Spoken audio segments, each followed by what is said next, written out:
Halo teman-teman semua, selamat datang kembali di channel YouTubeku. Di video kali ini kita akan membahas tentang metode di Swift.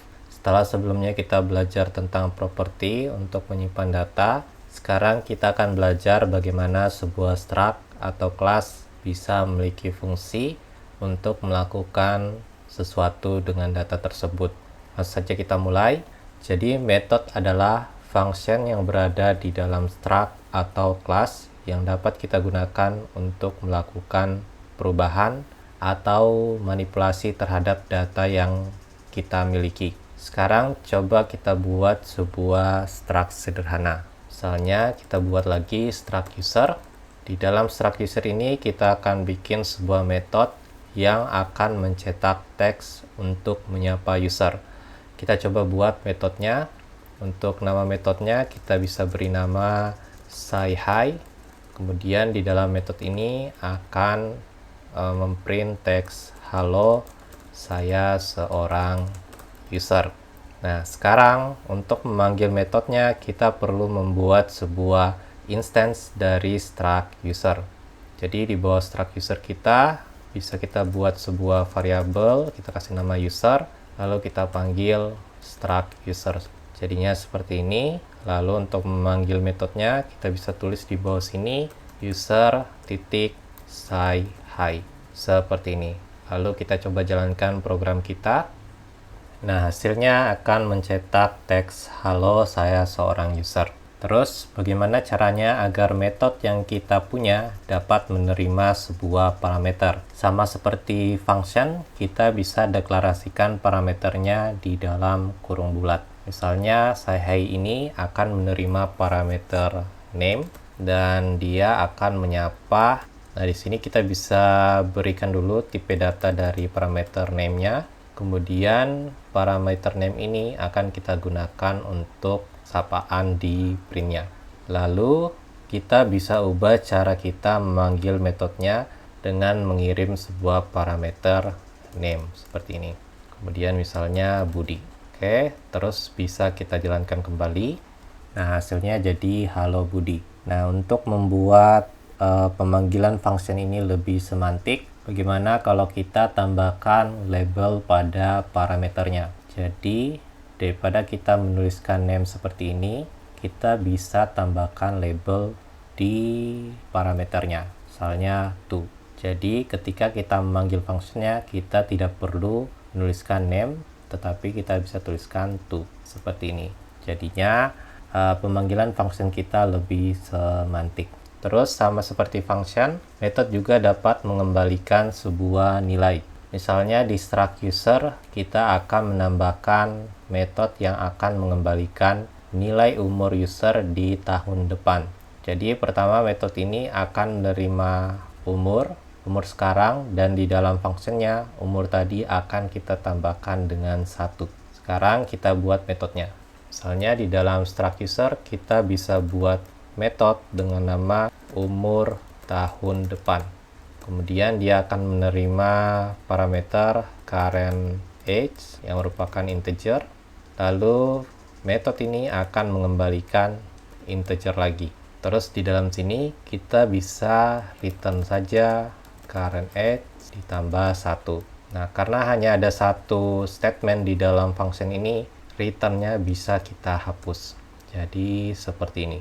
Sekarang coba kita panggil metode umur tahun depan. Caranya kita bisa buat variabel untuk menampung nilai yang dikembalikan dari metode umur tahun depan. Misalnya kita tulis umur baru, kemudian kita panggil user.umur tahun depan, kemudian kita kirimkan parameter current age. Misalnya umurnya sekarang yaitu 21. Berarti kalau di tahun depan dia jadi 22. Nah, di sini baru kita print umur baru. Seperti ini. Kita jalankan kembali codingan kita. Nah, hasilnya 22. Oke, teman-teman. Sekarang kita bersihkan dulu kode kita. Ini bisa kita hapus semua. Lalu kita akan lihat bagaimana sebuah metode dalam struct mengubah properti yang dimiliki oleh struct tersebut. Pertama, kita bisa buat kembali struct dengan nama user. Kita bisa tulis di sini struct user. Lalu di dalamnya terdapat properti name. Kita bisa tulis name, dia adalah string. Kemudian kita buat metode lain, kita buat properti lain, kita kasih nama is login, dan ini adalah boolean. Terus kita buat nilai defaultnya false seperti ini. Sekarang kita buat metode login. Di bawah sini kita bisa tuliskan function login. Kemudian di dalam function login kita bisa rubah property is login, kita ubah jadi true seperti ini. Nah, perhatikan kalau kita ingin merubah sebuah properti di dalam struct menggunakan metodenya itu perlu kita tambahkan keyword mutating seperti ini. Nah, ini hanya berlaku di struct teman-teman. Jadi kalau teman-teman menggunakan kelas, kita tidak perlu menambahkan keyword mutating. Nah, dan untuk memanggil metode login ini, kita perlu membuat instance-nya terlebih dahulu. Jadi di bawah sini bisa kita buat lagi instance user. Kemudian kita perlu isi name-nya, misalnya Budi. Lalu di bawah sini kita bisa panggil user.login. Lalu kita print user.isLogin. Nah, harusnya nilainya akan menjadi true. Oke, seperti itu teman-teman. Jadi kalau kita ingin merubah sebuah properti di dalam struct, itu penulisannya perlu menambahkan mutating di awal metodenya. Sekarang coba kita bandingkan kalau kita membuat metode di dalam kelas. Misalnya ini codingan kita hapus lagi, lalu kita buat, kali ini kita pakai kelas untuk membuat user. Misalnya kita samakan saja seperti tadi, dia punya property name sama is login. Ini adalah boolean yang nilai defaultnya false. Lalu di sini bisa langsung kita tuliskan function login dan dia akan langsung merubah property is login jadi true. Nah, kalau kelas kita tidak perlu menggunakan keyword mutating tadi. Nah, ini terdapat error karena ada store property yang tidak punya initial value.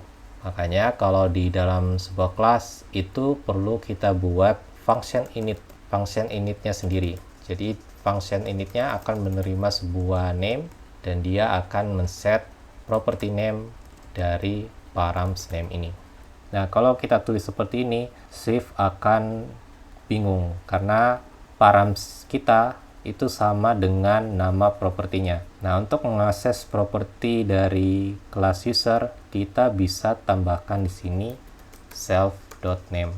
Jadi ini akan merujuk ke property name, sedangkan name yang ini itu akan merujuk ke parameter name di sini. Seperti itu teman-teman. Oke, jadi untuk memanggil function loginnya sama seperti tadi, kita perlu buat instance usernya. Jadi di sini kita buat instance user, kita kasih nama lagi Budi. Lalu misalnya kita print dulu user is login. Kemudian di bawahnya kita panggil user login. Kemudian di bawah sini kita print lagi user is login. Jadi kita ingin melihat nilai awal dari property is login sebelum dipanggil metode loginnya. Oke, kita coba jalankan. Oke, hasilnya ketika pertama kali dipanggil itu akan bernilai false. Lalu kalau kita panggil metode login, di dalam metode login itu akan men-set nilai property is login jadi true. Makanya ketika pemanggilan kedua kalinya, nilai is login jadi true. Seperti itu.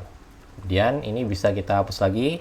Terus kita akan bahas static method. Nah, sama seperti property, di method juga kita bisa buat sebuah static method. Jadi metodenya tidak melekat dengan instance, tapi melekat pada tipenya, baik itu kelas maupun struct. Misalnya di sini kita buat pakai struct lagi, terus namanya misalnya user helper. Kemudian kita buat static method. Pertama kita tuliskan keyword static, kemudian function, kemudian default name. Nah, ini kita akan buat sebuah function yang akan mengembalikan default name. Nah, dia akan mengembalikan sebuah string. Lalu kita return aja misalnya quest. Seperti ini. Nah, sekarang kita tidak perlu membuat instance dari struct user helper. Kita tinggal print saja user helper dot default name seperti ini. Kalau kita jalankan, nah dia akan mengembalikan string quest. Oke teman-teman, itu dulu untuk video kali ini. Kita sudah belajar bagaimana membuat sebuah metode, manipulasi nilai properti menggunakan metode, serta penggunaan static method. Sampai di sini dulu untuk videonya. Kalau ada pertanyaan, silakan ditanyakan di kolom komentar di bawah. Kalau tidak ada, terima kasih sudah menonton. Sampai ketemu lagi di video berikutnya.